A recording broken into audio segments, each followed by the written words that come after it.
2 महीनों के अंदर मेंस होगा, 3 महीनों के अंदर होगा, कि क्या प्लान है गाइस? तो मैंने यहाँ पर जो है 3 फेसेस में कन्वर्ट कर दिया रेदर देन 3 मंथ और 2 मंथ। टॉपिक वाइज देखना है। नैनो टेक्नोलॉजी का हेल्थ सेक्टर पे क्या एप्लीकेशन है, नैनो टेक्नोलॉजी का एग्रीकल्चर में क्या एप्लीकेशन है, 1 2 3 points.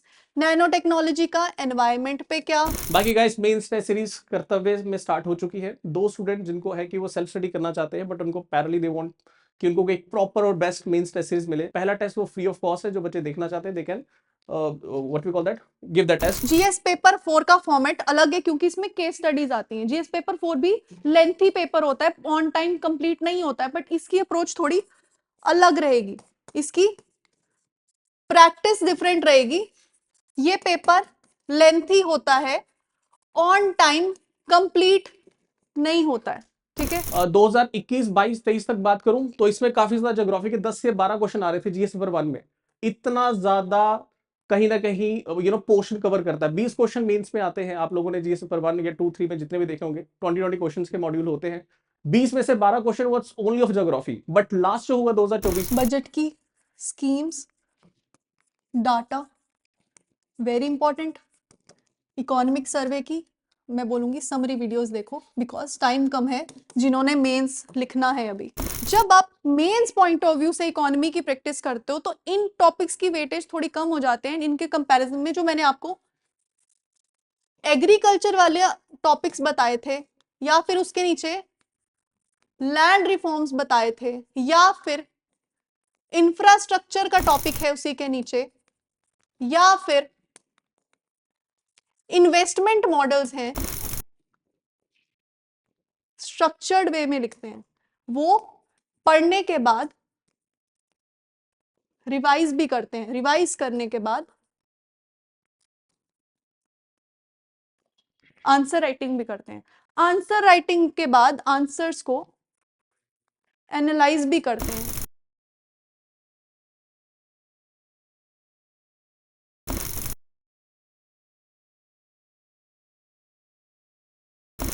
Next is GS paper 2। इसके कंपोनेंट्स हैं पॉलिटी, गवर्नेंस, सोशल जस्टिस,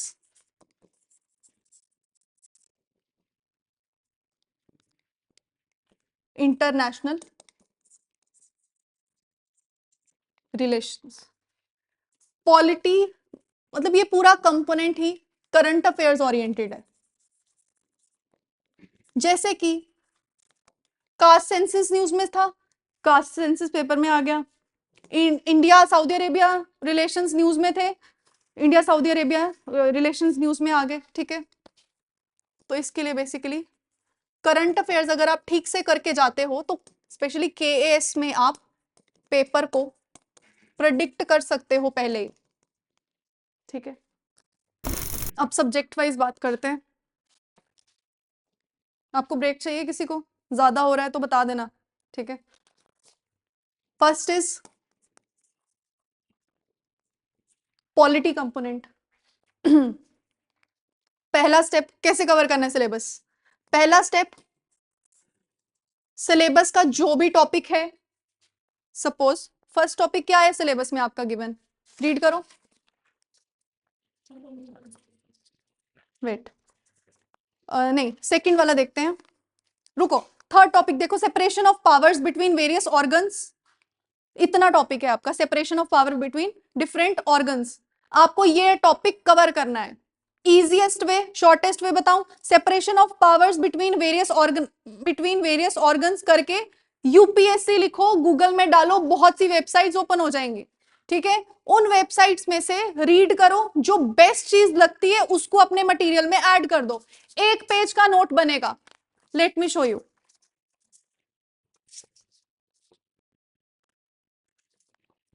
ये हेल्थ का है, ठीक है। मैंने बोला सोशल जस्टिस का हेल्थ का कंपोनेंट है। मैंने क्या किया, गूगल पे गई, यूपीएससी लिखा आगे, जितना मुझे लगा रेलेवेंट है उसको 1 पेज ये एंड 1 पेज ये एंड 1 पेज ये, इतने में मेरा हेल्थ का सारा मटेरियल कंसोलिडेट हो गया है, ठीक है। बेसिक मटेरियल बन गया। इस तरह से क्या होगा, आप सभी टॉपिक्स के साथ जब ऐसा करोगे तो आपका मटेरियल छोटा होते जाएगा, एक ही जगह इकट्ठा होते जाएगा। ठीक है, फर्स्ट स्टेप हो गया ये, सिलेबस के टॉपिक्स को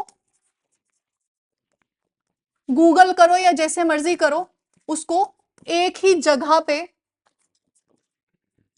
लिख लो। सेकंड चीज मैंने बताई, अब सिलेबस हो गया, अब सेकंड चीज उन्हीं टॉपिक्स के रिलेटेड प्रीवियस ईयर क्वेश्चंस देखो, और देखो कि जो जो डायमेंशंस या जो जो एंगल मेरे नोट्स में अवेलेबल नहीं है उन सबको ऐड कर दो इधर। सेकंड चीज ये हो गई। अब थर्ड चीज, सपोज करंट अफेयर्स में कोई टॉपिक ज्यादा ही न्यूज में है, suppose anti defection topic current affair में बहुत ज्यादा न्यूज में चल रहा है, दैट मीन्स इसको तो एक तो ऐड करना है, एंड सेकेंडली ये टॉपिक इस साल पेपर के लिए कुछ ज्यादा इंपॉर्टेंट हो जाता है। ठीक है, फॉर एग्जाम्पल आपके टॉपिक का एक पार्ट है, आपकी पॉलिटी का एक पार्ट है comparison of Indian constitutional scheme with that of other countries, ये टॉपिक है। हुआ क्या था करंट अफेयर्स में, यूएस में भी प्रेसिडेंशियल इलेक्शंस हुए थे, इंडिया में भी हुए थे प्रेसिडेंशियल इलेक्शंस, तो ये दोनों करंट अफेयर्स का पार्ट था। पेपर में क्या पूछा गया, इंडिया और यूएस की प्रेसिडेंशियल इलेक्शंस का कंपैरिजन। हुआ पेपर प्रेडिक्ट?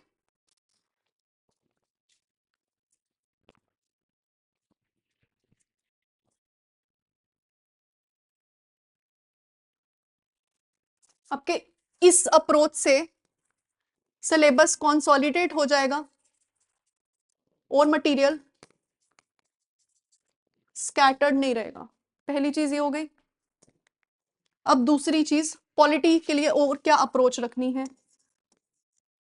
जब भी कोई आंसर लिखना है पॉलिटी का, तो आंसर में preferably start with an article. आपका प्रीलिम्स क्लियर हो गया होगा, मेंस के लिए जब आपको प्रिपेयर करना है तो प्रीलिम्स में इतना बेसिक प्रिपरेशन तो हो जाती है कि आपको बेसिक आर्टिकल्स का पता हो। आंसर राइटिंग में स्टार्ट विद आर्टिकल। इसके लिए आपको क्या करना है, list of important articles separately ready रखनी है, सो दैट इजिली आप रिवाइज करके उसको आगे लिख सको। आंसर के साथ साथ ये आर्टिकल्स और कुछ सुप्रीम कोर्ट की जजमेंट्स होंगी, कुछ को अपने मटेरियल में रखो, हैंडी रखो, सो दैट इतनी याद की है, इसके रिलेटेड कुछ क्वेश्चन आएगा तो मैं लिख दूंगा। जजमेंट्स हो गई, कमीशन के नाम हो गए, इसको हैंडी रखो। ठीक है, एंड कुछ, अब वेट,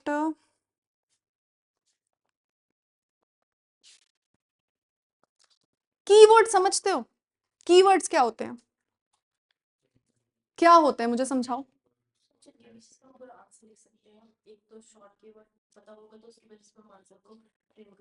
पॉलिटी के इंपॉर्टेंट कीवर्ड्स क्या हुए, मतलब रिपीट। हाँ हाँ हाँ, गुड। जैसे पॉलिटी के रिलेटेड वर्ड्स जो कि ज्यादा इंपॉर्टेंट है, कीवर्ड्स, जैसे कि democracy, constitutionalism, federalism, liberty, rule of law, ये हो गए कीवर्ड्स जो कि अगर आपके पॉलिटी के आंसर्स में दिखते हैं तो आपके आंसर ज्यादा अच्छे लगेंगे। ठीक है, आप एक जगह डेमोक्रेसी वर्ड यूज कर रहे हो और दूसरी जगह रूल ऑफ पीपल यूज कर रहे हो, तो डेमोक्रेसी ज्यादा इंपैक्टफुल होगा। तो आंसर्स में कीवर्ड्स की यूजेज अच्छी रखो। ठीक है,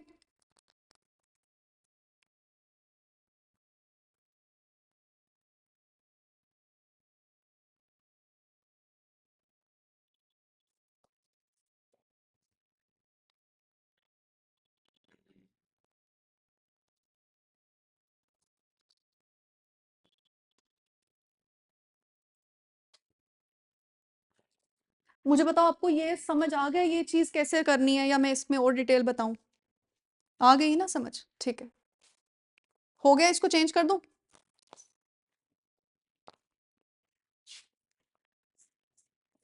ओके, अब है नेक्स्ट चीज, गवर्नेंस। गवर्नेंस का, हाँ हाँ,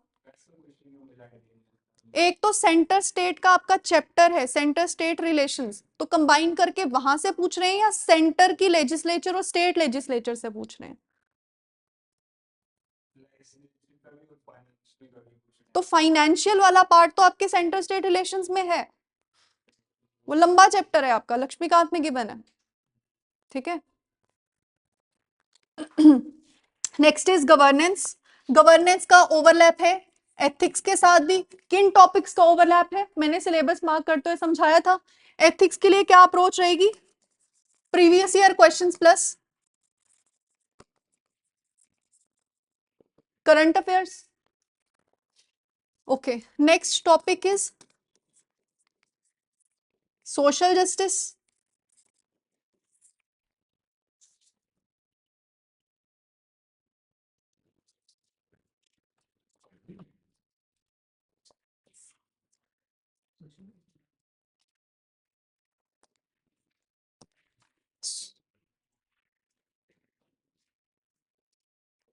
इसके लिए भी previous year questions plus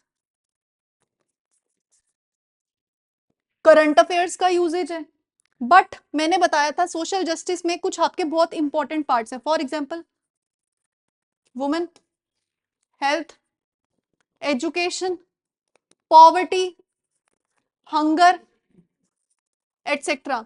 so question direct आए या ना आए, ये वो कंपोनेंट है जो कि आपका एसे एथिक्स हर जगह यूज होगा। एसे, एथिक्स, इंटरव्यू, हर जगह यूज होगा। तो कोई टॉपिक अगर इतना ही इंपॉर्टेंट है तो उसके शॉर्ट नोट्स बना लो। ये बुकलेट है इतनी सी, इसमें वुमेन, ये इसमें हेल्थ, एजुकेशन, पॉवर्टी, हंगर सब कुछ दिया हुआ है, ठीक है। जब भी मेरा ऐसे पेपर होता है, इतना सा बुकलेट में रिवाइज करके चले जाती हूँ, हर टाइम सेम बुकलेट है, चेंज ही नहीं हो रही, क्योंकि एक ही बारी प्रिपेयर हो गया हुआ है मटेरियल, ठीक है।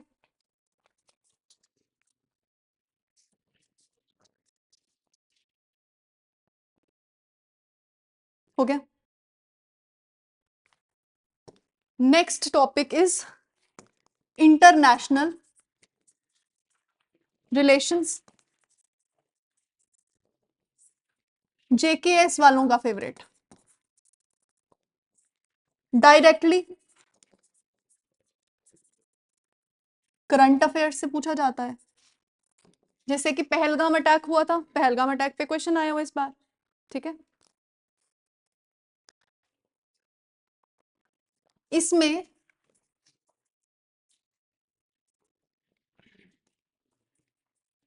डायग्राम्स प्रैक्टिस कर लेना। फॉर एग्जाम्पल मैंने बोला कि अगर आप सेम चीज को थ्योरी में लिख के समझा रहे हो और सेम चीज को डायग्राम पे रिप्रेजेंट कर रहे हो, तो डायग्राम वाला ज्यादा इंपैक्टफुल होगा। For example India US relation पे कुछ क्वेश्चन आता है,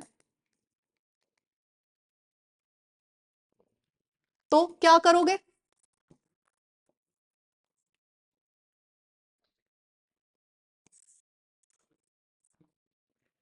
रफली वर्ल्ड मैप बना दिया। अब वर्ल्ड मैप पे यहां पे रखोगे इंडिया, यहां पे बताओगे यूएस, एंड इनके बीच में एग्रीमेंट शो कर दोगे, ठीक है। एग्रीमेंट दैट इज बेका, लेमुआ, कॉमकासा। ज्यादा प्रेजेंटेबल लगेगा आंसर, ज्यादा मार्क्स मिलेंगे, ठीक है। स्पेस का भी यूज अच्छा होगा, लिखना कम पड़ेगा, बट डायग्राम्स प्रैक्टिस अच्छे से कर लेना। हो गया इतना। अब नेक्स्ट इज जीएस पेपर 3, अपना सिलेबस सामने रखो। ये लिख लिया है सबने सचिन?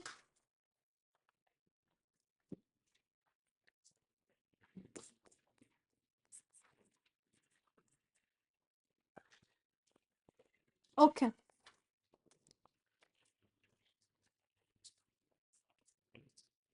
अब जीएस पेपर 3 में मैंने आपको सिलेबस मार्क करवाया था इकोनॉमी का। हम अभी पहले इकोनॉमी कंपोनेंट डिस्कस करेंगे।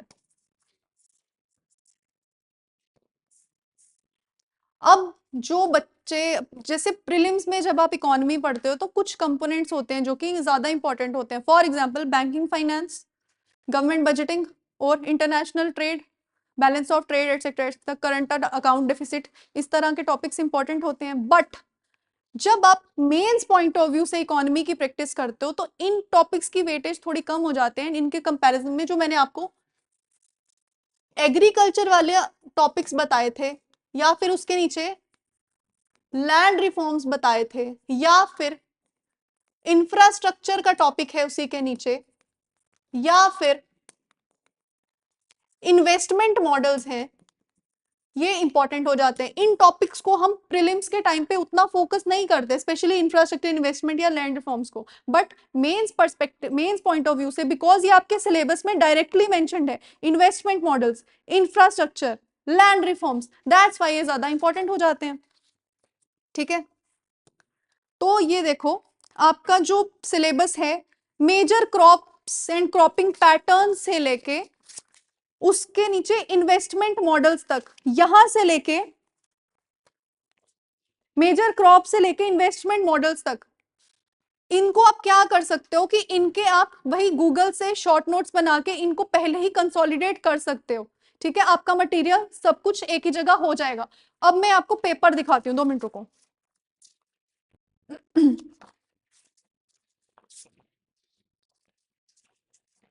मैंने बोला कुछ टॉपिक्स को हैंडी रखो, प्रिपेयर कर लो। अब लास्ट टाइम मैंने बोला एग्रीकल्चर ठीक से पढ़ना, एग्रीकल्चर के टॉपिक्स का शॉर्ट नोट्स बना लो, करंट अफेयर्स इंटीग्रेट कर लो। लास्ट टाइम प्रधानमंत्री फसल बीमा योजना scheme was in news, direct 10 number का क्वेश्चन आया हुआ है। ठीक है, उसके बाद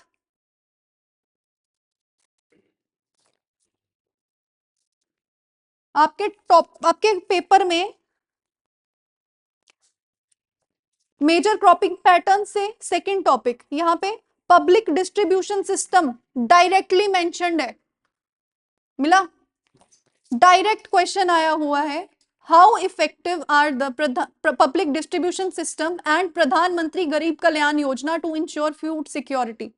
ठीक है, पीडीएस का ठीक से नोट्स बना लिए, इसके associated current affairs, that is जो स्कीम आई है उसको इंटीग्रेट कर लिया, हो गया क्वेश्चन। 20 नंबर का क्वेश्चन है, 15 नंबर का सॉरी।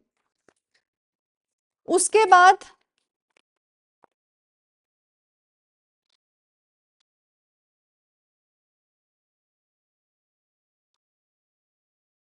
यही इसी टॉपिक में issues related to direct and indirect farm subsidies, subsidies topic directly paper में मेंशन्ड है, डायरेक्टली क्वेश्चन आया हुआ है। Discuss various types of subsidies provided to farm sector in India, 15 number का क्वेश्चन। ठीक है,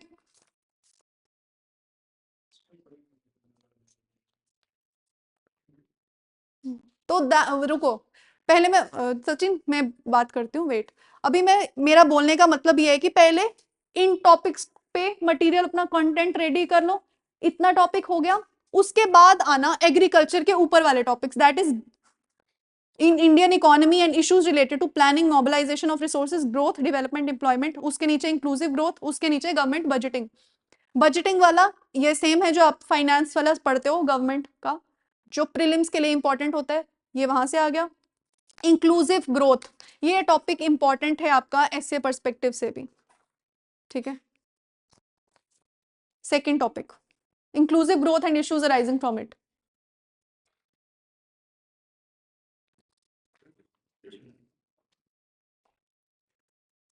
ये हो गया।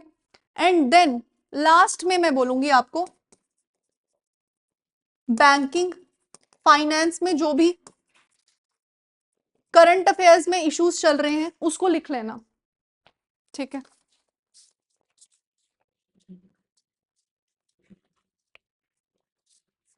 अब ये देखो, ये एक पेजर है, 1 पेजर। इसमें मैंने क्या किया है, बैंकिंग फाइनेंस के जो भी टॉपिक है उसको एक ही पेज पे लाके एंड कर दिया हुआ है। अब इसको मैं क्या करूंगी, पेपर से एक दिन पहले पढ़ूंगी, बस इतनी सी चीज को, और मैं पेपर देने चले जाऊंगी। इसमें मैंने क्या क्या ऐड किया है, बैंकिंग में पहले मनी रेट्स वगैरह, मॉनेटरी पॉलिसी के रेट्स ऐड किए हैं। देन बैंक्स और नॉन बैंक्स क्या होते हैं वो हेडिंग बनाई है। थर्ड इज पेंशन की हेडिंग एक क्रिएट की है, पेंशन के बारे में चीजें लिखी हुई है। देन इंश्योरेंस की हेडिंग बनाई है, इंश्योरेंस के बारे में चीजें लिखी हुई हैं, देन शेयर मार्केट पे हेडिंग बना के उस पे कुछ चीजें लिख दी हुई हैं, ठीक है। इतना मेरा स्टैटिक का हो गया। देन मुझे करंट अफेयर्स में जो चीजें इंपॉर्टेंट है वो लिख देनी है। For example financial inclusion is a very important topic, हर महीने आया रहता है आपके करंट अफेयर्स में। अब फाइनेंशियल इंक्लूजन और यूपीआई इंपॉर्टेंट टॉपिक है, करंट अफेयर्स में इजीली मिल जाएगा, इस साल क्वेश्चन आया हुआ है, ठीक है।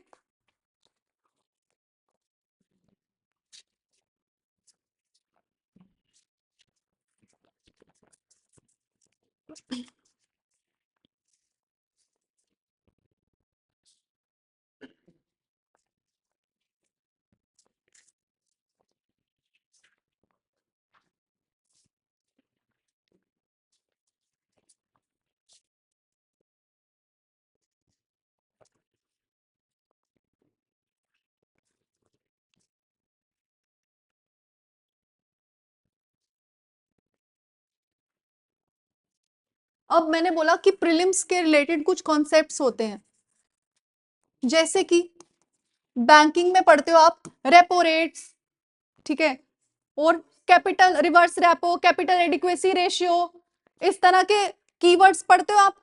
और क्या क्या पढ़ते हो, ठीक है, और क्या पढ़ते हो, और क्या पढ़ते हो, इंटरनेशनल ट्रेड में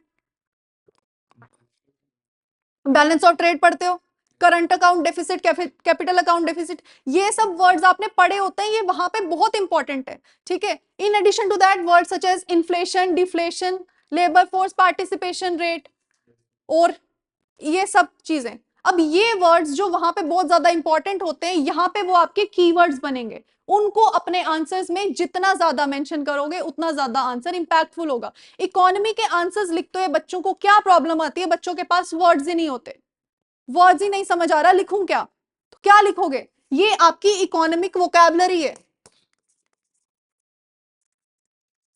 जो प्रीलिम्स के कॉन्सेप्ट्स फॉर एग्जांपल आप इंपॉर्टेंट पढ़ते हो, वही कॉन्सेप्ट्स आपकी यहाँ पे वोकैबुलरी बनेगी। For example repo rate, current account deficit, capital account deficit, balance of trade, inflation deflation,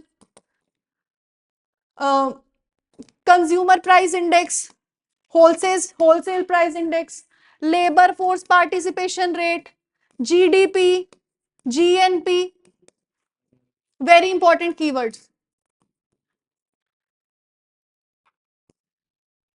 ठीक है।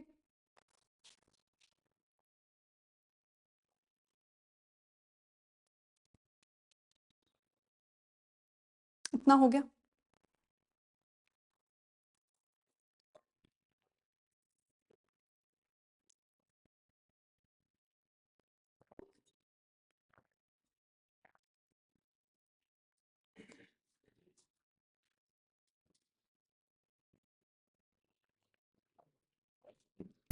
आप में से कुछ बच्चे गाइस जो आईएएस एंड केएस की तैयारी करना चाहते हैं, जो जम्मू कश्मीर में कोई एक बेटर इंस्टीट्यूशन देख रहे हैं, कि जो आप लोगों को प्रॉपर कोर्स पैटर्न सिलेबस को किस तरीके से जो है हमें पिक करना चाहिए in order to cover the full syllabus, तो मुझे लगता है Kartavya IAS academy is the best option for you. चाहे आप वर्किंग प्रोफेशनल्स हैं, चाहे आप कॉलेज गोइंग स्टूडेंट हैं, और चाहे आप जो है सिर्फ जो तैयारी कर रहे हैं घर बैठ के, गाइस आप सबको जो है कर्तव्य आईएएस एकेडमी जो है आप सबके लिए ऑप्शंस प्रोवाइड करता है। And let me tell you guys, even joining the online courses in Kartavya, you will be offered the offline test series both prelims and means within that fee जो आप लोग इंस्टीट्यूशन को प्रोवाइड करोगे अपने courses के लिए। yes guys, before joining any institution guys, do watch the 7 days free trial classes, because that can help you to understand the quality the institution is providing. And मत किसी उसमें चलिएगा कि someone is a brand or someone is not a brand. No guys, believe in the quality, and वो 6 या 7 दिन के trial classes में you can observe that. Thank you.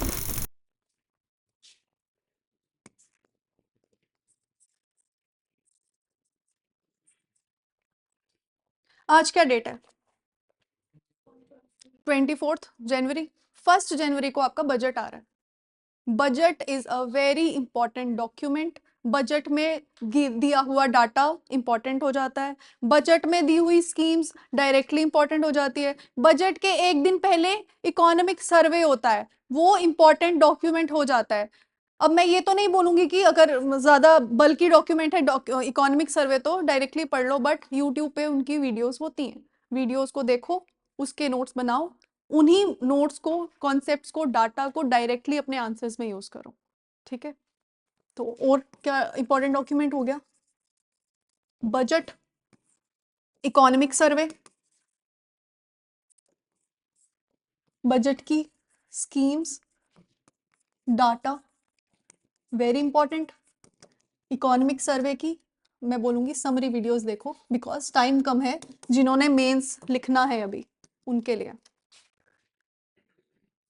In addition to this आपका ये सब बजट इकोनॉमिक सर्वे में cover तो हो जाएगा, बट फिर भी मैं इसको अलग से मेंशन कर रही हूं, state of India's economy, India की इकोनॉमी की क्या हालत है, ये हो जाएगा कवर, बट स्टिल इंडिया की इकोनॉमी में 3 सेक्टर्स हैं, primary sector, secondary sector and tertiary sector.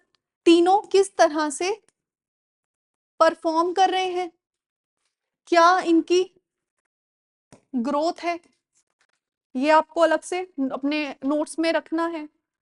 ठीक है, देन इकोनॉमिक इंडिकेटर्स बजट में कवर हो जाएगा, बट स्टिल जीडीपी क्या है, जीएनपी क्या है, नेशनल इनकम क्या है।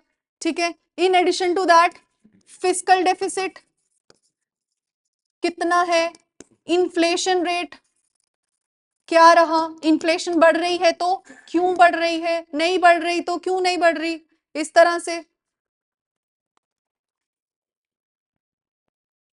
तो ये सब चीजें आपको रेडी रखनी है।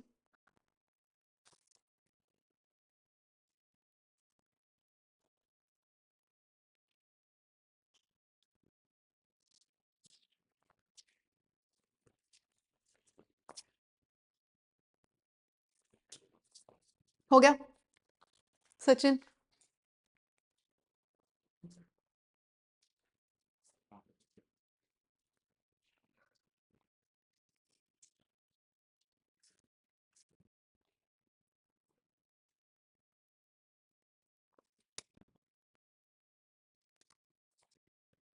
हो गया सचिन, वरुण? ओके, अब नेक्स्ट इज एग्रीकल्चर वाले में क्या करना है, मैंने आपको बता तो दिया, बट फिर अलग से लिख लो। एग्रीकल्चर वाले में ये तो पहले बहुत इंपॉर्टेंट टॉपिक है, जैसे कि मैंने आपको पेपर से बताया, एज इट इज टॉपिक उठा के क्वेश्चन पूछे हुए हैं। ठीक है, तो इसमें क्या करना है, पहले देखो क्या करो, एक एक टॉपिक पढ़ते जाओ, जिनको मेंस का सिलेबस जल्दी खत्म करना है, एक एक टॉपिक पढ़ते जाओ एंड देन उस टॉपिक को खत्म करते जाओ, लटकाओ मत कि आधा मैंने टॉपिक अभी पढ़ा, करंट अफेयर से बाद में पढ़ लूंगा, नहीं, आज ही कंप्लीट करो उसको। ठीक है, तो क्या करो, टॉपिक को एक ही बारी पढ़ो एंड एंड करो, इसके 1 पेजर नोट्स बना लो। ठीक है, अब अपने नोट्स में फ्लो चार्ट्स और डायग्राम्स भी रेडी रखो, सो दैट अगर क्वेश्चन आए तो आपकी डायग्राम रेडी हो, आपको उस टाइम पे कुछ सोचना ना पड़ेगी इसको मैं किस तरह से डायग्रामेटिकली रिप्रेजेंट करूं। डायग्राम आपके नोट्स में होगी, डायरेक्ट लिख दो, टाइम कम है। डाटा ऐड करो, कमिटीज ऐड करो, फॉर एग्जांपल एग्रीकल्चर के लिए एक दलवाई कमेटी है जो कि इंपॉर्टेंट रहती है, इसको मेंशन करो। ठीक है,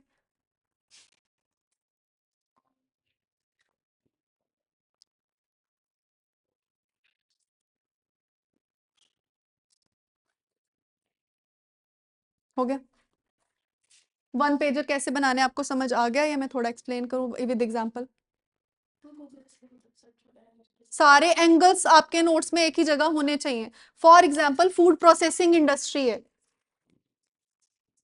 फूड प्रोसेसिंग का टॉपिक है अगर, तो इसके लिए आपको जो 1 पेजर बनाना है, क्रक्स में नोट्स बनाना है, उसमें क्या क्या होना चाहिए, इंट्रो, डायग्राम, डाटा, सिग्निफिकेंस क्या है, फूड प्रोसेसिंग की, मैप अगर हो सके तो, इश्यूज क्या हैं और रिक्वायरमेंट क्या है इस सेक्टर में और ऐड करने की, और गवर्नमेंट की स्कीम्स क्या क्या हैं। बस हो गया सब कुछ एक ही जगह रेडी।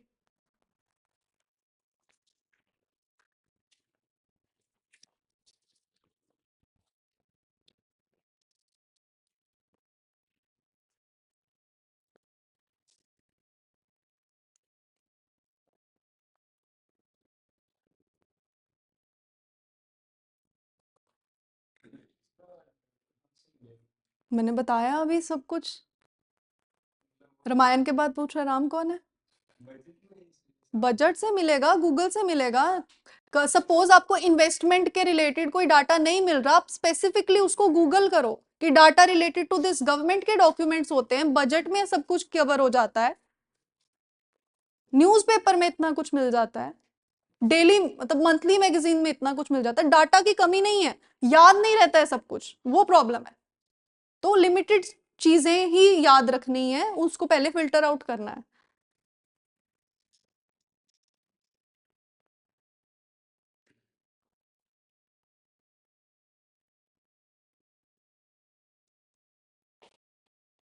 हो गया?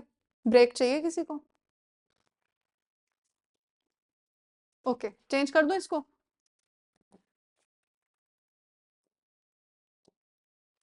Next is internal security and disaster management. ये टॉपिक आप previous year questions plus current affairs से कर सकते हो, ठीक है। Then next is your science and take.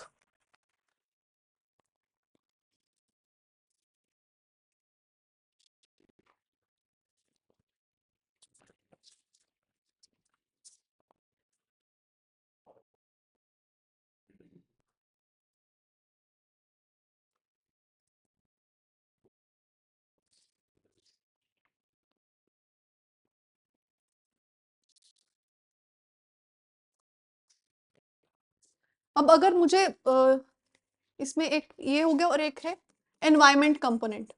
अगर मुझे के एस में GS3 के कंपोनेंट्स को प्रायोरिटी वाइज अरेंज करना हो ना, तो मैं पहले रखूंगी इकोनॉमी को, इकोनॉमी में एग्रीकल्चर भी सेम रैंक पे, देन साइंस एंड टेक और एनवायरमेंट को इक्वली प्लेस करूंगी, एंड साइंस एंड टेक ज्यादा इंपॉर्टेंट है, ठीक है। देन डिजास्टर मैनेजमेंट और इंटरनल सिक्योरिटी को एक रैंक पे प्लेस करूंगी। ये प्रायोरिटी होनी चाहिए आपकी, ठीक है। अब साइंस एंड टेक कैसे करना है वो हम बाद में डिस्कस करते हैं, पहले एनवायरमेंट का देखो। ऑब्वियसली करंट अफेयर्स और प्रीवियस ईयर क्वेश्चंस तो इंपॉर्टेंट है ही। होता क्या है कि कॉन्फ्रेंस ऑफ पार्टीज, ये इंटरनेशनली कॉन्फ्रेंस होती है जो हर साल होती है, और ये केएस में मैंने जितना अभी तक एनालाइज किए, हर साल इसके बेसिस पे टॉपिक क्वेश्चन आता है, ठीक है। लास्ट ईयर भी कॉप का क्वेश्चन आया हुआ था, उससे पिछले ईयर भी कॉप का क्वेश्चन आया था। तो वी कैन प्रिडिक्ट कि इस साल भी कॉप के रिलेटेड क्वेश्चन, या फिर कॉप में कुछ एग्रीमेंट हुआ हो साइन, उसके रिलेटेड डायरेक्ट क्वेश्चन आना इंपॉर्टेंट हो जाता है। तो इसमें एक तो conference of parties at United Nation framework for climate change, ये इंपॉर्टेंट हो जाता है। इन एडिशन टू दैट कुछ इंपॉर्टेंट इंटरनेशनल एग्रीमेंट्स इंपॉर्टेंट हो जाते हैं, okay.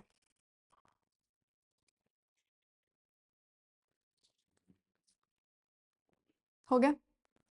Next next is science and, yes sir, जिन बच्चों को फिर भी नहीं आइडिया लगता है क्या करना है, वो दोबारा, फिर तब classes yes sir, for the mains programme for the test series जो भी आपका है, यस सर, तो जब adding yes sir, yes sir, yes sir, okay sir, okay.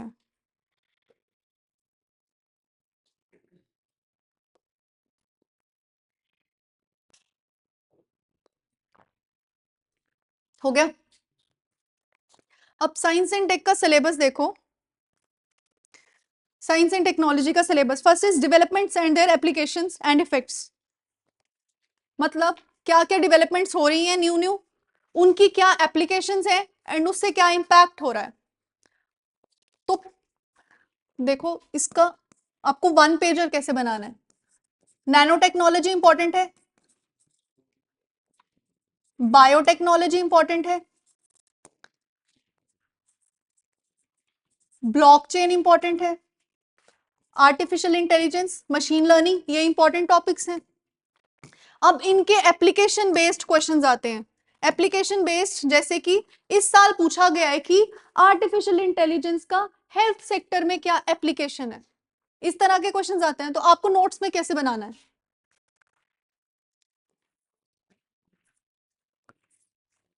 ये हो गई टेक्नोलॉजीज।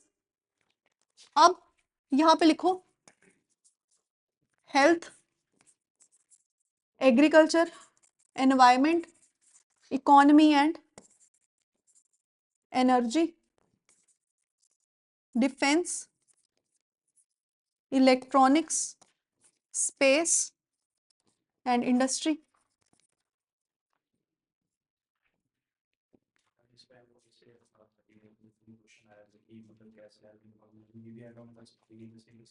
कोई अभी एक लड़के ने ऐप डेवलप किया था इस चीज को लेके आई है लाइक हम बॉडी चेकअप्स वगैरह कर सकते हैं उसमें। हाँ हाँ रुको, अब हाँ आप इसको ऐड कैसे करोगे, जैसे आप बोल रहे हो आर्टिफिशियल इंटेलिजेंस की एक लड़के ने ऐप बनाई है जिसमें बॉडी चेकअप्स कर सकते हैं, तो इसको आप लिखोगे कैसे।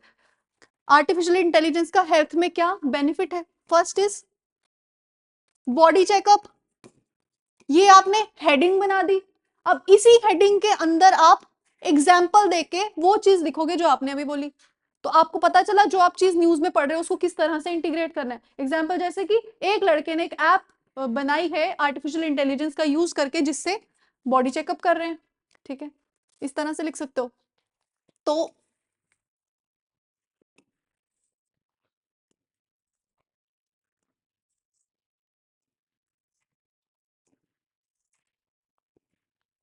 इतना हो गया। अब टॉपिक वाइज देखना है, नैनो टेक्नोलॉजी का हेल्थ सेक्टर पे क्या एप्लीकेशन है, नैनो टेक्नोलॉजी का एग्रीकल्चर में क्या एप्लीकेशन है, एक दो तीन पॉइंट्स, नैनो टेक्नोलॉजी का एनवायरमेंट पे क्या हेल्प है, क्या एप्लीकेशन है, देन इकोनॉमी एंड एनर्जी में क्या एप्लीकेशन है, डिफेंस में क्या एप्लीकेशन है, इलेक्ट्रॉनिक्स में क्या है, स्पेस में क्या है, इंडस्ट्री में क्या है। हो गया, एक ही जगह सब कुछ हो गया। उसके बाद एप्लीकेशन एक आपने बना दिया एप्लीकेशन का, किस तरह से नैनो टेक्नोलॉजी इन सेक्टर्स में अप्लाई हो रही है या फिर बायोटेक्नोलॉजी इन सेक्टर्स में अप्लाई हो रही है, ये सारा बना दिया। अब उसके बाद एप्लीकेशन के बाद क्या करोगे, चैलेंजेस क्या हैं, सेम अलग पेज पे चैलेंजेस का बनाओगे। उसके बाद आर्टिफिशियल इंटेलिजेंस में सपोज कुछ न्यू डेवलपमेंट हो रही है तो उसको एड ऑन कर दोगे अपने नोट्स में। फॉर एग्जांपल आर्टिफिशियल इंटेलिजेंस में इस बार आया था एजेंटिक एआई, तो वो न्यू डेवलपमेंट है, क्या होती है यहीं पे ऐड कर दो, हो गया साइंस एंड टेक का मटेरियल कंसोलिडेट।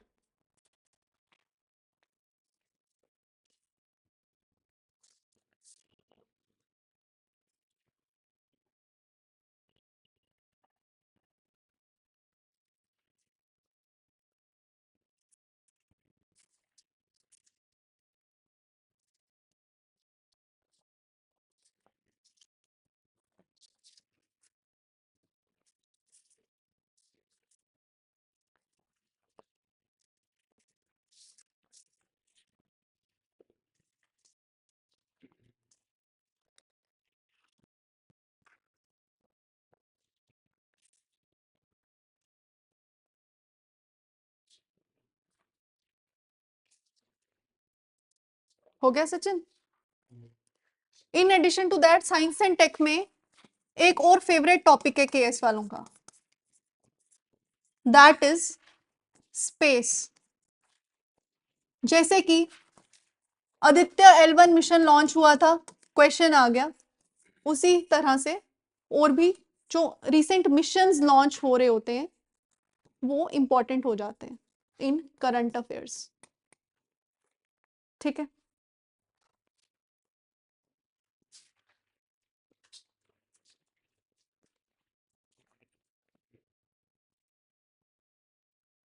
अब जीएस पेपर 1, जीएस पेपर 2 और जीएस पेपर 3 के लिए क्या अप्रोच होनी चाहिए वो आगे समझ।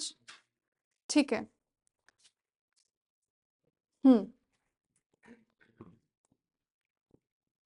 अब आप जीएस पेपर 1, जीएस पेपर 2 और जीएस पेपर 3 आपने प्रिपेयर कर लिया, अपने से डायमेंशंस भी ऐड कर ली, प्रीवियस ईयर पेपर्स भी ऐड कर लिए, करंट अफेयर्स भी ऐड कर लिए, टेस्ट देने गए, टेस्ट में लगा कुछ कि कोई अलग चीज पूछ ली है जो कि आपने प्रिपेयर नहीं की, तो क्या करोगे, घर आके उस एंगल को जो कि आपको टेस्ट में नहीं आता था उसको भी अपने 1 पेजर में जो नोट्स में उसमें ऐड कर लोगे। ठीक है, इस आपको टेस्ट सीरीज जो लगानी है उसको इस तरह से यूज करना है कि अपना सिलेबस कवर हो जाए।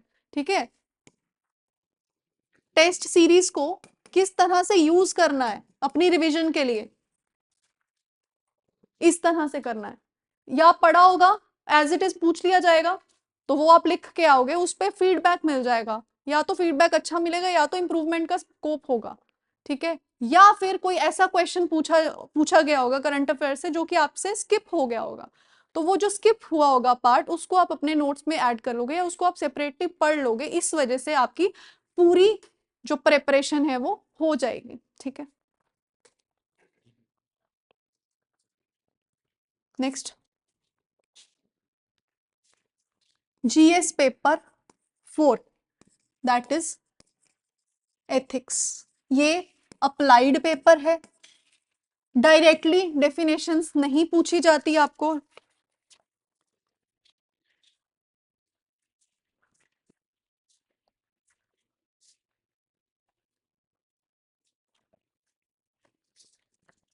इसमें एथिक्स पेपर में आपकी एडमिनिस्ट्रेटिव डिसीजन मेकिंग चेक की जाती है। ठीक है, आपको किस तरह से डिसीजन लेना है किसी भी कॉन्फ्लिक्टिंग सिचुएशन में, वो चेक किया जाता है। ठीक है, नाउ नेक्स्ट इज आपको डिसीजन बनाते हुए किन फैक्टर्स का ध्यान रखना है, किन चीजों का ध्यान रखना है। पहले is constitutional values that is liberty, fraternity, secularism etcetera. Next is rule of law का ध्यान रखना है। उसके बाद आप जिस भी प्रोफेशन में होगे उसकी कुछ वैल्यूज होंगी, एथिक्स होंगी, उन चीजों का ध्यान रखना है, professional ethics. And next is कुछ इंडिविजुअल वैल्यूज हैं आपकी या पर्सनली, उन चीजों का ध्यान रखना है। ठीक है,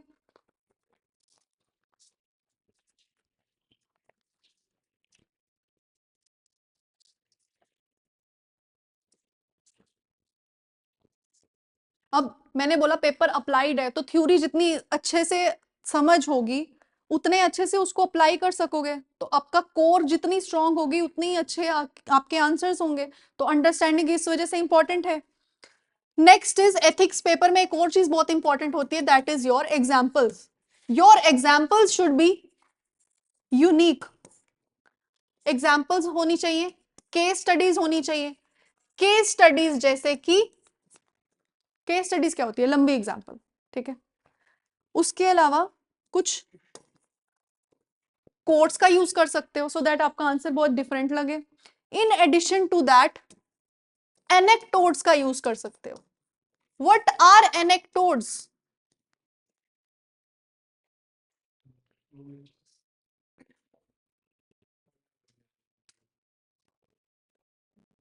एनीवन? ओके, मैंने आपको जब यहाँ पे लेक्चर स्टार्ट किया था अभी तो 3 इडियट्स की एक स्टोरी सुनाई थी कि 3 इडियट्स के 2 कैरेक्टर्स थे, एक रैंचो एंड एक चतुर। ठीक है, रैंचो जो भी चीज पढ़ता था उसको समझ के पढ़ता था, वेयर एज रैंचो की जो अंडरस्टैंडिंग थी वो कंप्लीट नहीं थी, वो रोट लर्निंग पे ज्यादा फोकस करता था। अब ये जो मैंने स्टोरी सुनाई इसी को हम एनेक्टोड बोलते हैं। अब इस एनेक्टोड को आप कहाँ यूज कर सकते हो? जहां पे कोई एजुकेशन सिस्टम का फ्लॉ बताना हो, एजुकेशन सिस्टम में क्या इशू है। सपोज आपको कोई क्वेश्चन आता है एथिक्स में, इश्यूज इन एजुकेशन, पहले लिखोगे कि अंडरस्टैंडिंग पे फोकस नहीं है, रोट लर्निंग पे ज्यादा फोकस है, क्रैमिंग पे ज्यादा फोकस होता है स्टूडेंट्स का, ठीक है। उसकी एग्जांपल दोगे एनेक्डोट से, for example in the movie 3 idiots we have seen that this. तो आप मूवीज देखते हो, आप डॉक्यूमेंट्रीज देखते हो, आप कोई बुक पढ़ते हो जहां की स्टोरी आपको अच्छी लगती है, उसको भी आप यूज कर सकते हो as anecdote in ethics paper. Ethics paper में भी एंड एनेक्डोट्स का आप ऐसे पेपर में भी यूज कर सकते हो, ठीक है। ऐसे पेपर में मैंने जितने भी एसेस आज तक लिखे हैं, मेरा एसे स्टार्ट ही किसी स्टोरी से होता है। अब वो स्टोरी मैंने खुद भी बनाई हो सकती है, और वो स्टोरी मैंने कहीं पढ़ी भी हो सकती है, वो स्टोरी मैंने किसी मूवी में भी देखी हो सकती है, ठीक है। तो आप जो भी कर रहे हो, आप किसी फ्रेंड का कुछ सुन रहे हो, फ्रेंड किसी बुरी सिचुएशन से गुजर रहा है, आप उसकी वो पूरा सुन रहे हो कि किस चीज से गुजर रहा है, किस वजह से उसको उसकी मेंटल हेल्थ इफेक्ट हो रही है, ठीक है। मैंने भी सुनी थी किसी फ्रेंड की, मैंने मेंटल हेल्थ का एसे अटेम्प्ट किया, मैंने मेंटल हेल्थ का एसे की स्टार्टिंग ही उसकी स्टोरी से की। तो आपका एग्जामिनर ये एक्सपेक्ट नहीं कर रहा होता है चीजें कि यहां से भी आ सकती हैं। तो जब उनको आप अनएक्सपेक्टेड चीजें देते हो तो आपको उसी तरह से मार्क्स मिलते हैं, क्योंकि mental health policy, solutions, issues वो तो सब लिख रहे हैं, आप क्या अलग लिख रहे हो, ठीक है।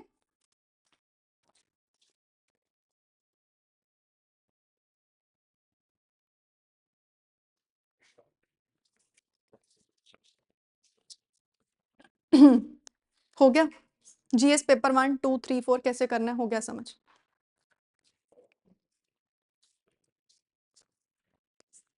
अब करंट अफेयर्स को किस तरह से इंटीग्रेट करना है हम वो देखेंगे। 5 मिनट की ब्रेक चाहिए किसी को? नहीं, ओके।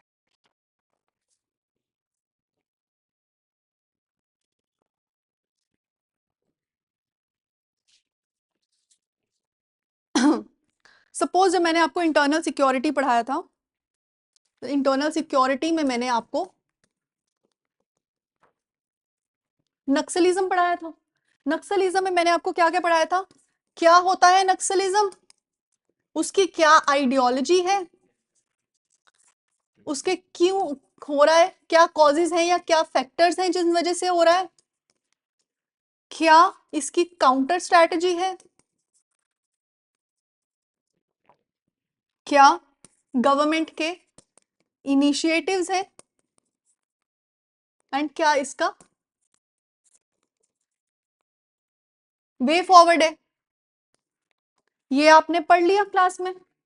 अब आप करंट अफेयर्स पढ़ते हो, करंट अफेयर्स में सपोज अभी क्या चल रहा है, जनवरी चल रहा है ना, सपोज नवंबर, दिसंबर, जनवरी, फरवरी, मार्च में ये टॉपिक न्यूज में रहता है नक्सलिज्म का, ठीक है।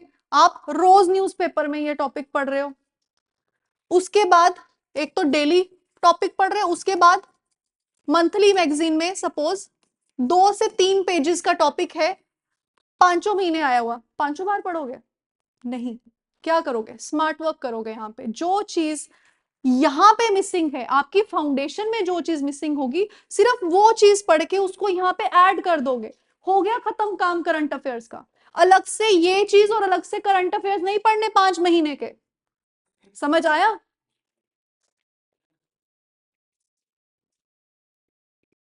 तो पहली अप्रोच है कि इसको डायरेक्टली इंटीग्रेट कर दो इन योर नोट्स, जो कि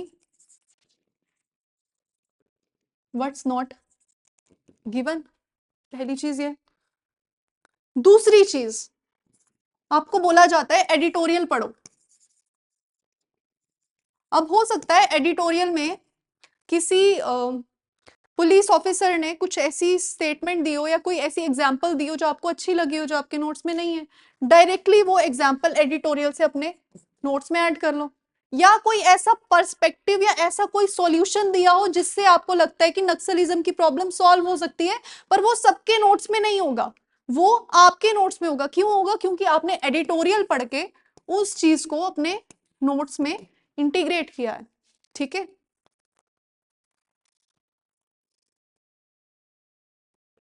पेन चाहिए? ओके, हो गया। सो इससे क्या हुआ, आपका जो स्कैटर्ड मटेरियल था वो एक ही जगह कंसोलिडेट हो गया। अलग अलग से स्टैटिक और करंट अफेयर्स पढ़ने की जरूरत नहीं पड़ी। हो गया।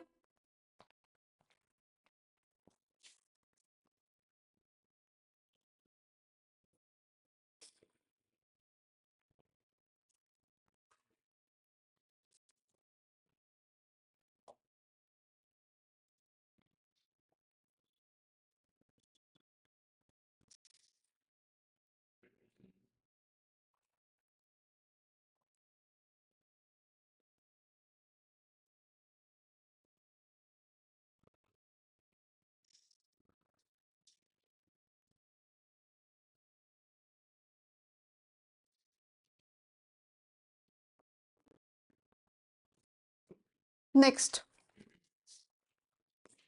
किस तरह से मटेरियल को कंसोलिडेट करेंगे to revise just before the exam.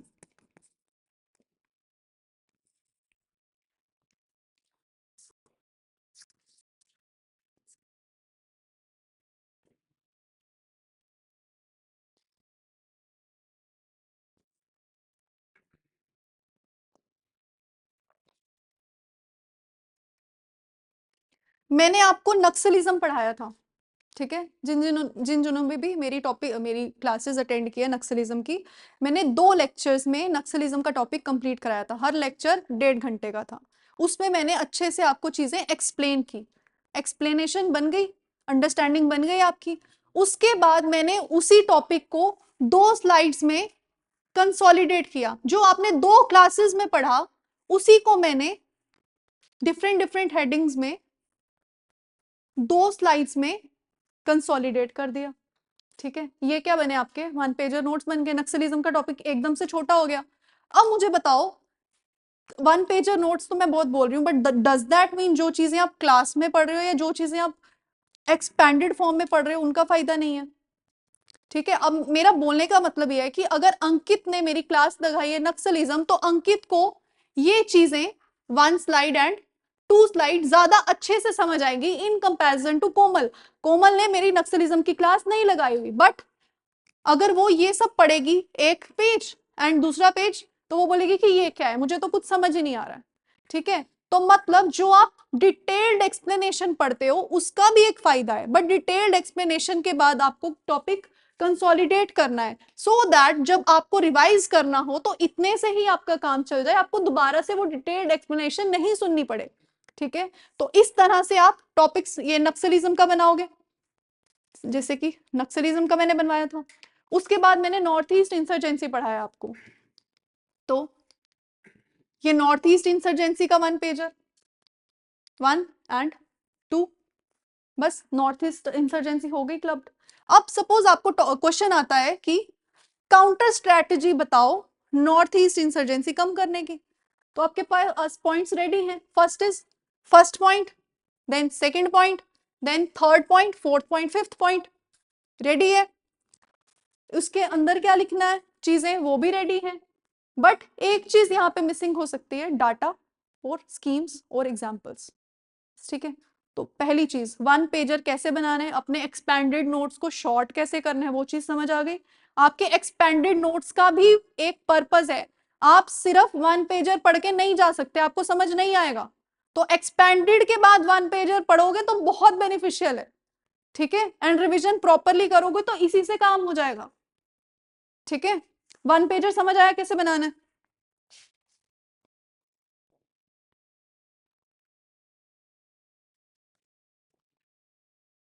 तो जब आप मटेरियल कंसोलिडेट कर रहे होगे तो इसकी दो 2 तरह से करना। पहला तो वन पेजर बनाना जिसमें बस पॉइंट्स लिखे हों, जैसे हमने पीछे स्लाइड्स में देखा। दूसरा बनाना डाटा और कीवर्ड्स का, डाटा, स्कीम्स और कीवर्ड्स का एक अलग से बना लेना, अपने नोट्स अलग से बना लेना, सो दैट जब आप वन पेजर बहुत अच्छे से रिवाइज कर चुके हो, जब आपको लगे कि इसकी रिवीजन की जरूरत नहीं है, तब आप डाटा स्कीम्स देख लेना। एंड डाटा की एक गलत बात क्या है कि इसको जितना बारी रिवाइज करो वो निकल जाता है दिमाग से, तो इसको बार बार रिवाइज करने की जरूरत होती है। ठीक है, तो ये हो गया आपका एंड पॉइंट के लिए।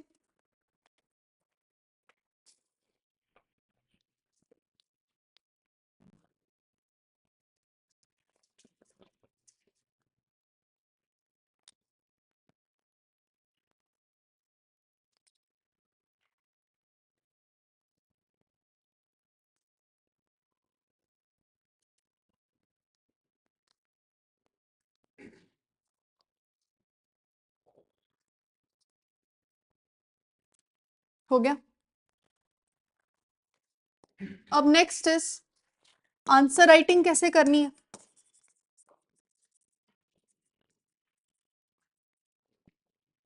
आंसर्स आपको दो तरह से लिखने हैं, एक है 10 मार्कर जो कि आपको 150 वर्ड्स का लिखना है, एक है 15 मार्कर जो कि आपको 250 मार्क्स से वर्ड्स का लिखना है। ठीक है, अब हर आंसर को आपको 3 पार्ट्स में डिवाइड करना है, इंट्रोडक्शन, बॉडी और कंक्लूजन। ठीक है, अब इंट्रोडक्शन में आप क्या क्या यूज कर सकते हो, जो भी आपको क्वेश्चन पूछा है उसके रिलेटेड कोई डाटा आपके पास अवेलेबल हो, कोई डेफिनेशन हो, कोई हिस्टोरिकल कॉन्टेक्स्ट हो, कोई रिपोर्ट हो, कोई रैंकिंग आई हो, या फिर कोई आर्टिकल हो। तो इन चीजों से आप इंट्रोडक्शन लिख सकते हो अपने आंसर्स की। सपोज क्वेश्चन आया है what is anti defection law and give counter measures to prevent defection, ये क्वेश्चन आया हुआ है आपको। तो फिर ये आपका पॉलिटी जीएस 2 का पार्ट है, तो अब मुझे इसका आंसर स्टार्ट करना है। तो या तो मैं एंटी डिफेक्शन लॉ क्या होता है वो देख उससे लिख सकती हूँ, या फिर मैंने सपोज न्यूज़पेपर में पढ़ा हो कि महाराष्ट्र के इतने एमपीज ने डिफेक्ट कर दिया है, इतने एमपीज ने एक पार्टी छोड़ के दूसरी पार्टी ज्वाइन कर दी है। कैसे स्टार्ट करूंगी, रिसेंटली इन महाराष्ट्र इतने एमपीज हैव मतलब चेंज देयर पार्टीज, इतना लिख दिया। उसके बाद एंटी डिफेक्शन लॉ क्या होता है वो डिस्कस कर लूंगी थोड़ा सा, देन उसके बाद बॉडी पे आ जाऊंगी। अब इंट्रोडक्शन जो आपने 10 मार्कर के लिए लिखनी है वो 2 से 3 लाइंस होनी चाहिए, 1 2 3, ज्यादा से ज्यादा 4, उससे ज्यादा नहीं। 15 मार्कर के लिए 5 से 6, उससे ज्यादा नहीं। ठीक है, अब आ गई बॉडी। बॉडी में कुछ भी इरेलीवेंट नहीं लिखना है, आपकी क्वांटिटी से ज्यादा आपकी क्वालिटी मैटर करती है, तो कम से कम वर्ड्स में ज्यादा से ज्यादा लिखने का ट्राई करो। ठीक है, बॉडी में क्या क्या आप ऐड कर सकते हो, डायग्राम, फ्लो चार्ट, अब जो भी पूछा हो उसके रिलेटेड आर्ग्यूमेंट्स में भी पॉइंट्स लिखोगे, कोई भी पॉइंट, उसके बाद उसको सब्सटैंशिएट करोगे डाटा से, एग्जाम्पल से, रिपोर्ट से।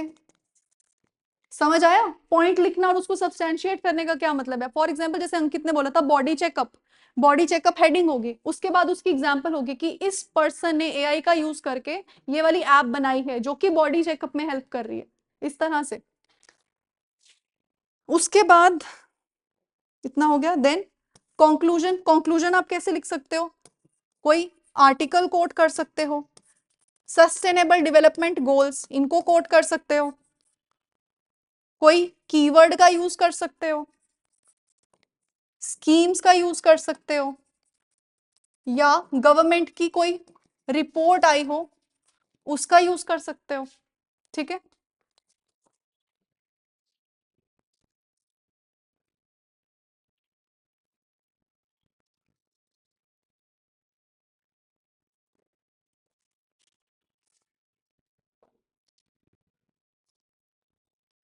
हो गया सचिन? ओके, अब एक और चीज है कि परफेक्ट आंसर जैसा कुछ नहीं होता है।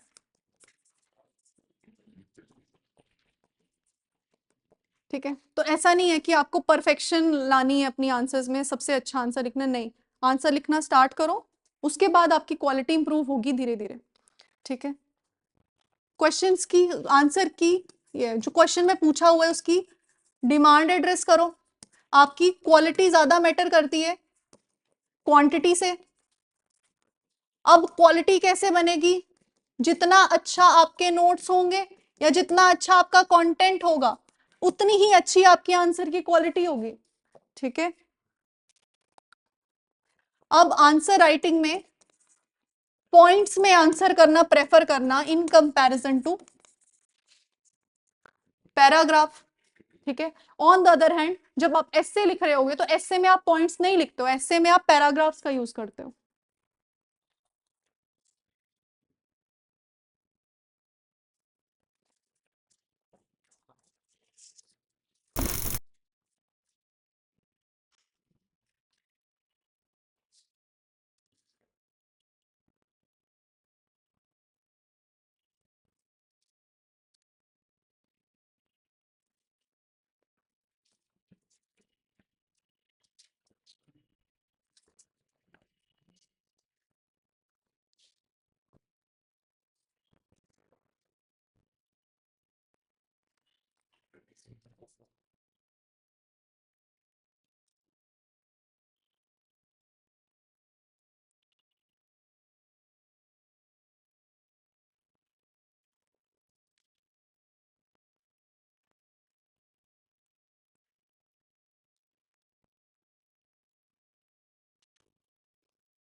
हो गया, नेक्स्ट। तो हमने अभी आंसर राइटिंग देखा, क्या क्या चीजों का ध्यान रखना है। अब ये आंसर कॉपीज हैं शक्ति दुबे मैम की, इन्होंने 2024 में ऑल इंडिया रैंक 1 था इनका यूपीएससी में। ठीक है, अच्छा एक और चीज आप ऐड कर लो, जीएस पेपर 2 में बॉडीज हैं, for example ED, constitutional bodies, regulatory bodies, इन पे क्वेश्चंस भी ज्यादा आते हैं, केएएस में पूछे जाते हैं। इस साल नहीं पूछा गया था, बट पिछले 2-3 साल से ये ट्रेंड था। ओके, तो फर्स्ट क्वेश्चन है कि discuss the role played by the directorate of enforcement in investigation of offense of money laundering and violation of foreign exchange laws. ये क्वेश्चन है, आपने पढ़ा हो या नहीं पढ़ा हो, हम बस फॉर्मेट देख रहे हैं कि क्या है क्वेश्चन। क्या है? ईडी, डायरेक्टरेट ऑफ एनफोर्समेंट, क्या किया इन्होंने? पहले इसकी डेफिनेशन दे दी, डेफिनेशन दी, देन ईडी से रिलेटेड कौन से लॉज है एंड क्या फंक्शंस है, इनके फंक्शंस दे दिए। देन रोल क्या है, फर्स्ट पॉइंट लिखा, देन उसके बारे में थोड़ा एक्सप्लेन किया। ठीक है, देखो फॉर्मेट देखो, अभी पढ़ा तो नहीं है आपने, बट फॉर्मेट देखो, पॉइंट, पॉइंट के अंदर पॉइंट, पॉइंट के अंदर पॉइंट, ऐसा फॉर्मेट मतलब ज्यादा अच्छा रहता है। देन सेकंड हेडिंग, उसकी थोड़ी सी एक्सप्लेनेशन, एंड देन ये हो गया, देन वे फॉरवर्ड दे दिया इतना सा। ठीक है, तो इतनी रिक्वायरमेंट है आपकी 10 मार्क के आंसर की। अब मैं ऐसा क्यों बोल रही हूँ, क्योंकि जब मैंने इंटरनल सिक्योरिटी पढ़ाया था और जब मैंने स्टूडेंट्स को बोला था आंसर्स लिखो, तो उसके उनके 10 मार्कर ही बहुत ज्यादा लंबे जा रहे थे। अब एक और मिथ है, बच्चों को लगता है कि आप जितने ज्यादा लंबा आंसर लिखोगे उतने अच्छे मार्क्स मिलेंगे। ऐसा नहीं होता है, आपके पास ना तो इतना टाइम होता है अब केएएस में तो ऐसा नहीं होता है, बट यूपीएससी में नेगेटिव मार्क्स मिलते हैं अगर आपकी लेंथ ब्रीच होती है तो, ठीक है। तो इसका ध्यान रखना है, वर्ड लिमिट का ध्यान रखना है। बेस्ट पॉसिबल 150 वर्ड्स में आपको 10 मार्कर अटेम्प्ट करना है, ठीक है। First, then second, discuss the role played by Indian diaspora in the freedom struggle of India, especially during the first half of 20th century। ये है आपका GS 1 का क्वेश्चन, मॉडर्न हिस्ट्री। इसमें क्या किया इन्होंने, सबसे पहले थोड़ी सी इंट्रो दी है, then role played by Indian diaspora,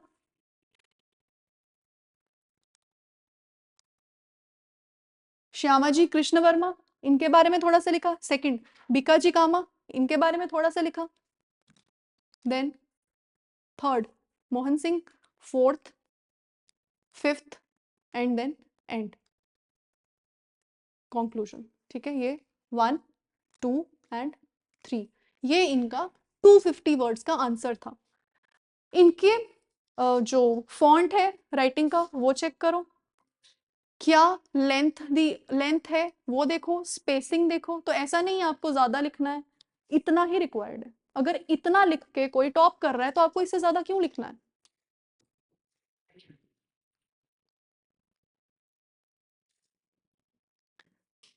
Okay, next question is analyze the possible impact of climate change on the Indian Himalaya region.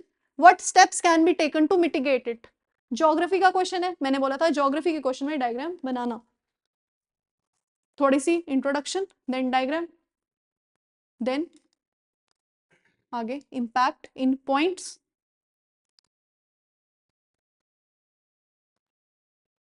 जहां जहां एग्जाम्पल अवेलेबल है वहां वहां एग्जाम्पल लिखी है, ठीक है।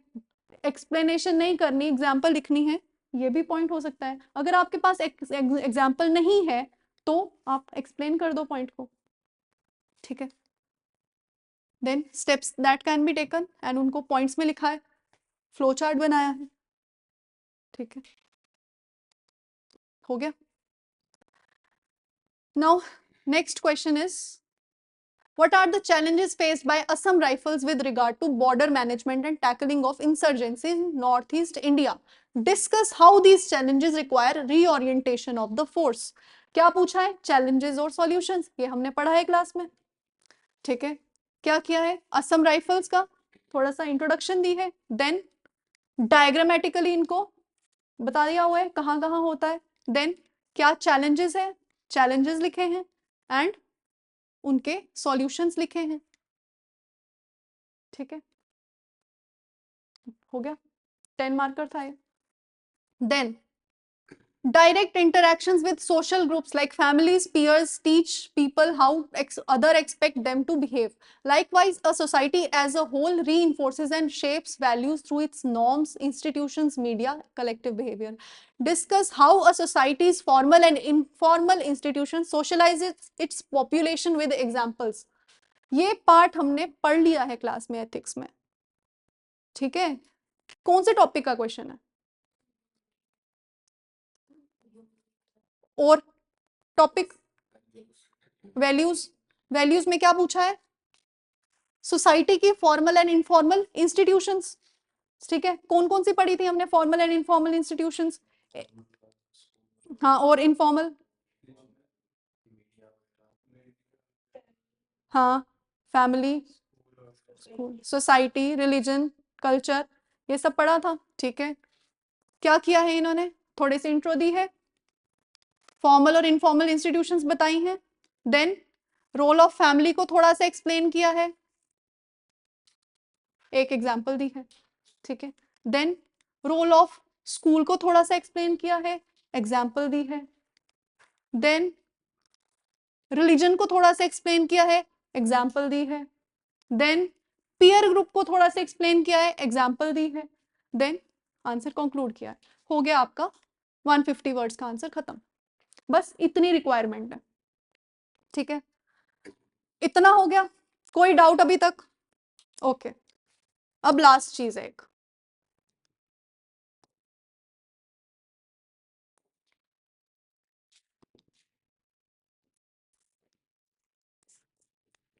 पहली चीज सिलेबस कवर करो ठीक से, दूसरी चीज कंटेंट बनाओ ठीक से, आपकी क्लासेस यहाँ पे बेनिफिशियल होगी, सिलेबस आपका जल्दी खत्म होगा, इधर उधर नहीं भागना पड़ेगा, ठीक है। देन कंटेंट अपना जो क्लासेस में पढ़ा है उसको कंसोलिडेट करके लिख दो, कंटेंट बनाओ। देन आंसर राइटिंग प्रैक्टिस करो, आंसर राइटिंग से जो फीडबैक मिलता है उसको इंप्लीमेंट करो।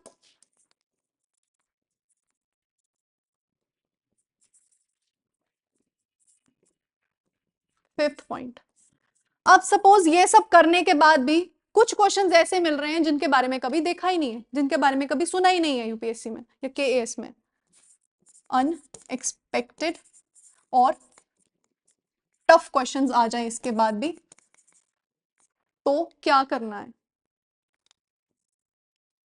क्वेश्चन को लीव नहीं करना है,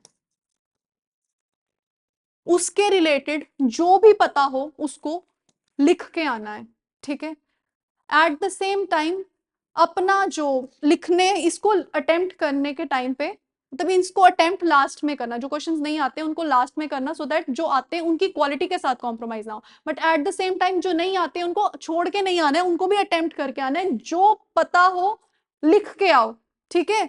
1 2 3 नंबर मिल जाएंगे, ठीक है। अगर कोई क्वेश्चन नहीं आता है उसमें तो मैं बोलूंगी फ्लो चार्ट डायग्राम स्पेशली बनाओ, कंटेंट देख के मार्क्स नहीं देगा, डायग्राम देख के दे देगा, ठीक है। 1 2 3 नंबर मैटर करते हैं आपकी सिलेक्शन में, ठीक है। तो ये हो गया आपका लास्ट। तो आपका सेशन अब एंड हो रहा है, जिसके कोई डाउट्स हैं वो पूछ सकता है, ऑफलाइन एंड ऑनलाइन स्टूडेंट्स। नहीं एंड करें, ओके। जेकेएस के गाइस, जेकेएस के मेन स्ट्रक्चर की अगर हम लोग बात करेंगे तो सबको पता है यूपीएससी और जेकेएस के मेंस ओरिएंटेशन प्रोग्राम में अगर मैं देखो फर्क एक ही चीज का है, लैंग्वेज के पेपर का। जो जेकेएस में कोई लैंग्वेज का पेपर नहीं होता आपके, उसमें जो है उसमें टोटल यूपीएससी में 9 पेपर होते हैं, इसमें टोटल 8 पेपर होते हैं। अगर मैं जेकेएस के मेन स्ट्रक्चर की बात करूं, एक आप लोगों का क्वालिफाइंग पेपर होता है, दैट इज द इंग्लिश, ज्यादा बताने की जरूरत नहीं है। मेरिट पेपर्स गाइस कुछ होते हैं जिसमें आपका स्कोर जो है, जिसको कैलकुलेटिव एंड में जो आपके जो मार्क्स कैलकुलेट होते हैं उनको मेरिट पेपर्स बोलते हैं। वो कौन कौन से पेपर होते हैं? ऐसे का जीएस 1 2 3 जो मैम आपको एक्सप्लेन करेंगे, मुझे ज्यादा बताने की जरूरत नहीं है। जीएस के 4 पेपर होते हैं, एक ऐसे का पेपर होता है और 2 आपके ऑप्शनल सब्जेक्ट्स होते हैं। जब भी गाइस जेकेएस मेंस 2025 स्ट्रेटेजी की बात करें, जैसे कुछ बच्चे कॉल कर रहे थे कि सर पेपर का टाइम शेड्यूल क्या है, 2 महीनों के अंदर मेंस होगा, 3 महीनों के अंदर होगा, कि क्या प्लान है गाइस? तो मैंने यहाँ पर जो है 3 फेसेस में कन्वर्ट कर दिया रेदर देन 3 मंथ और 2 month, because I don't know क्या है। बस मेरी रिक्वेस्ट ये रहेगी कि जो भी आप लोग मेंस की प्रिपरेशन, जिन बच्चों का क्वालिफाई हुआ है, जो मेंस में जा रहे हैं लिखने के लिए, जो भी एग्जाम होगा, अगर वो 2 मंथ में आता है तो आप इसको 3 प्रॉपर 2 मंथ मीन 60 डेज, उसको 3 फॉर्म में उसको कन्वर्ट कर लो। समझ लगे? 3 ट्रिप 3 सेक्शन में उसको कन्वर्ट कर लो इक्वल सेक्शन में। तो 3 फेसेस गाइज, अगर आपके पास 60 डेज है तभी आप उसको 3 फेसेस में कन्वर्ट कर लो। अगर आपके पास 90 डेज है, 3 महीने का टाइम मिलता है, मुझे लग नहीं रहा 3 महीने का टाइम मिलेगा, बिकॉज ऑलरेडी प्रीलिम्स का जो है रिजल्ट था वो काफी डिले हो गया है। और अगर ये फिर भी अगर 2 महीनों के अंदर भी होता है 60 डेज, तो आपको तीन फेसेस को सेम डेज में आप लोगों को इसको डिस्ट्रीब्यूट करना है, समझ ले। सो आप लोगों को 3 फेज स्ट्रेटेजी जो है आप लोगों को हेल्प करेगी इसको पढ़ने के लिए। Now what is this?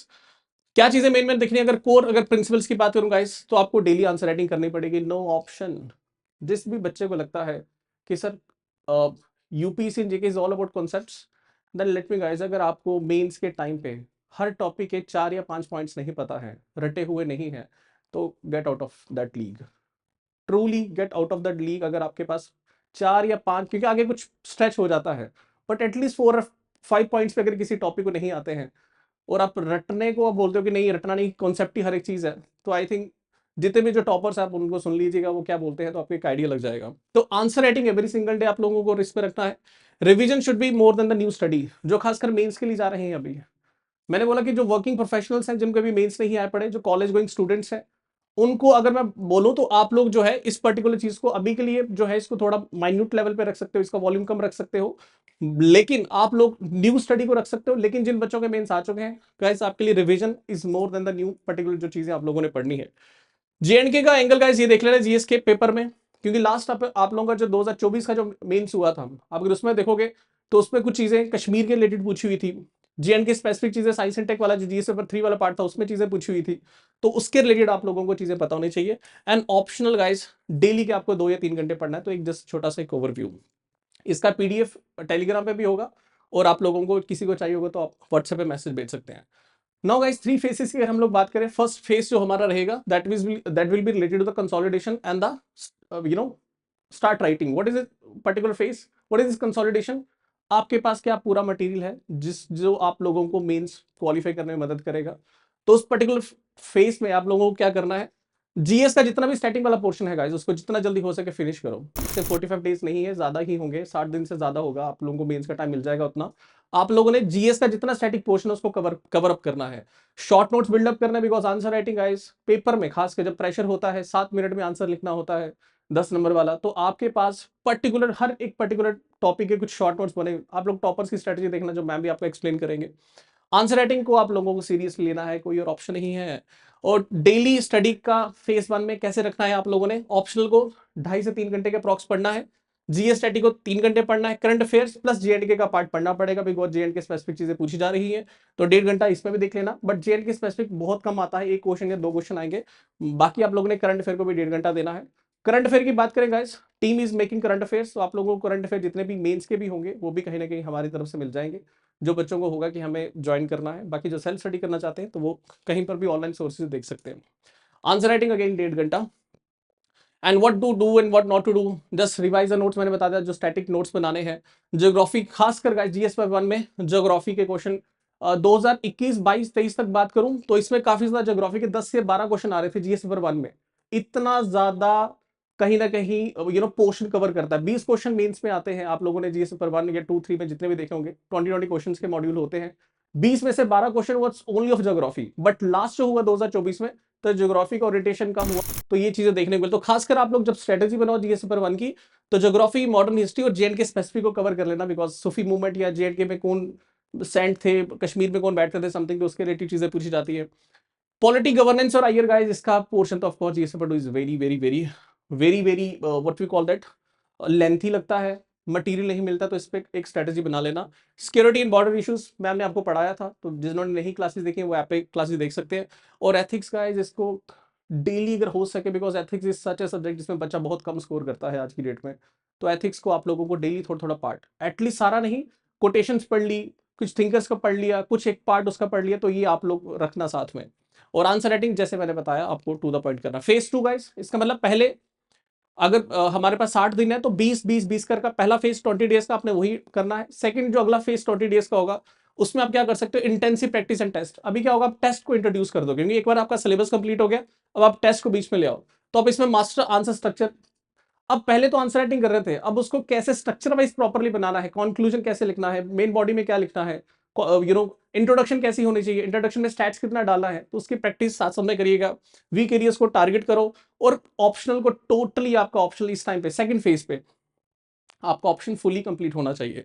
And daily इसका जो शेड्यूल है वो आप लोग इस तरीके से रख सकते हैं, ऑप्शनल को 3 घंटे, GS revision, current affairs, test review, test plus review. What is test plus review? लोग क्या करते हैं, टेस्ट देकर आते हैं तो उसको साइड पे रख देते हैं गाइस। जिन भी बच्चों ने अपने पेपर्स का ही, जो अपने आज टेस्ट दिया उसका एनालिसिस नहीं किया होगा, आई थिंक वो कभी भी मेंस को भी कभी समझ पाएंगे। तो टेस्ट का रिव्यू मतलब जो टेस्ट आपने दिया उसका एनालिसिस खुद भी करना घर जाके, वो बहुत ज्यादा इंपॉर्टेंट है। एंड ऐसे और एथिक्स मैंने बताया, ये तो रखना ही साथ साथ में। एंड टेस्ट में, टेस्ट अगर देने हैं तो आप कैसे दे सकते हो, पर वीक आप 2 जीएस के सेक्शनल टेस्ट देख सकते हो, दे सकते हो, एक ऑप्शनल का टेस्ट दे सकते हो, एक ऐसे का दे सकते हो। मैं स्पीड में चल रहा हूँ बिकॉज मैम की क्लास है, ma'am is getting late, but थोड़ा स्पीड में चल रहा हूँ, आपको मैम थोड़ा बता देंगे। Phase 3 guys, what is this last phase? अगर 60 डेज का टाइम मिलता है तो 20-20-20, तो लास्ट 20 डेज में क्या करना है, एग्जाम टेम्परामेंट क्रिएट करना पड़ेगा। प्रेशर गाइस, बहुत प्रेशर होता है, मैक्सिमम बच्चे इसलिए मेंस से आउट होते हैं, even they are very intelligent, super intelligent, what is the reason, exam time पे खत्म नहीं होता। तो एग्जाम टेम्परामेंट आप क्रिएट करो, अंडरस्टैंड आप क्या 7 मिनट के अंदर आप आंसर लिख पा रहे, नहीं लिख पा रहे, तो चीजें हैं दया, कुछ करना पड़ेगा। Speed plus content balance, speed रखनी पड़ेगी, बहुत स्पीड में 20 क्वेश्चन लिखने होते हैं गाइस, इट्स लिटरली। तो स्पीड एंड कंटेंट बैलेंस कैसे रखना वो भी आपको मैम बता देंगे।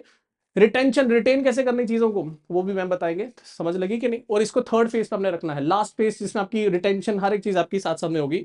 बाकी ये पर्टिकुलर कितने घंटे पढ़ना है, टेस्ट एनालिसिस कितनी करनी है, जीएस ऑप्शन को कितना देना है, एथिक्स को कैसे करना है, तो देख लेना।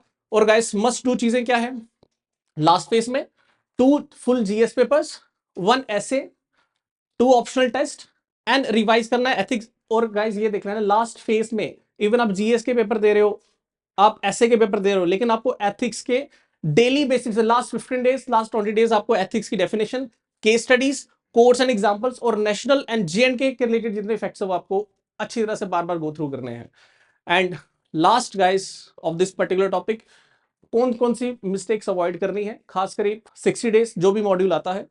Reading new books totally no, ignoring essay till end, ज्यादातर बच्चे कहते हैं यार लिख लेंगे क्या ही है, बहुत टाइम है, 3 घंटे हैं, तो वो चीजें। Answer writing without evaluation, answer writing तो कर रहे लेकिन इवैल्यूएट नहीं कर रहे, टोटल जीरो, कोई बेनिफिट नहीं होगा। And over doing the test without revision, test इतने ज्यादा कर रहे लेकिन उसकी रिवीजन नहीं कर पा रहे, कम टेस्ट करो उतना उसको रिवाइज करो, I think that is more beneficial, तो इसको देख लेना। बाकी गाइस मेंस टेस्ट सीरीज कर्तव्य में स्टार्ट हो चुकी है। 2 स्टूडेंट जिनको है कि वो सेल्फ स्टडी करना चाहते हैं बट उनको पैरेलली दे वांट कि उनको एक प्रॉपर और बेस्ट मेंस टेस्ट सीरीज मिले, तो गाइस डू वॉच और डू कहीं ना कहीं ऐप पे हमारी जो है टेस्ट सीरीज जो है अपलोड हो चुकी है। पहला टेस्ट वो फ्री ऑफ कॉस्ट है, जो बच्चे देखना चाहते हैं they can what we call that give the test on app.